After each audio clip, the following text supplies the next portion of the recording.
যদি তুমি এই কোডটা দেখো তাহলে প্রথম দেখাতেই মনে হতে পারে এখানে একটা ফর লুপ দেওয়া আছে এবং এখানে প্রিন্ট এর ভিতরে যে হ্যালো ওয়ার্ল্ডটা সেটা 5বার প্রিন্ট হবে, যেটা আমরা মানে নর্মাল ফর লুপ স্ট্রাকচারের মধ্যে যেরকম হয় এরকম অনুযায়ী আমাদের যেটা হওয়ার কথা যে হ্যালো ওয়ার্ল্ড 5বার প্রিন্ট হবে।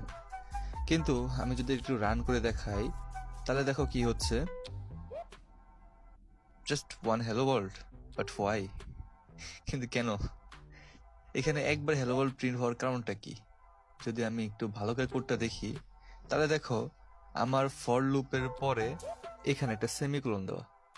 এখন আমরা যদি ফর লুপের সিনট্যাক্সটা যদি একটু দেখি তাহলে আমাদের ফর লুপের সিনট্যাক্স হচ্ছে এরকম।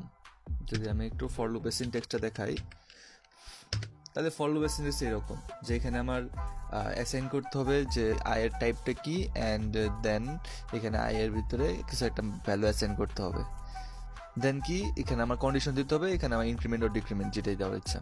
কিন্তু এখানে কিন্তু কোনো সেমিকোলন নাই, এন্ড কি যে এখানে আমার কার্লি ব্র্যাকেটের ভিতরে বাকি কোডগুলা।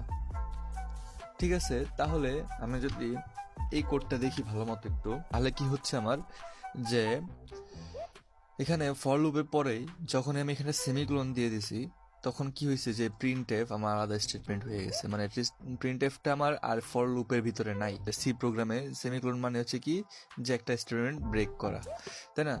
তো এখন কম্পাইলার যখন আমার ইন্ট আই পড়ার পর ফর লুপে আসবে তখন সে শুধু কি করবে যে আই প্লাস প্লাস মানে কি সে আইকে 0 থেকে 5 পর্যন্ত জাস্ট মান বাড়াবে, এতটুকুই এখানে কাজ শেষ। দেন সেমিকোলন মানে এখানে এতটুকুই কাজ। দেন প্রিন্ট এফটা কি সে আলাদা আলাদা স্টেটমেন্ট, দেন তাহলে প্রিন্ট এফটা জাস্ট একবার প্রিন্ট হবে।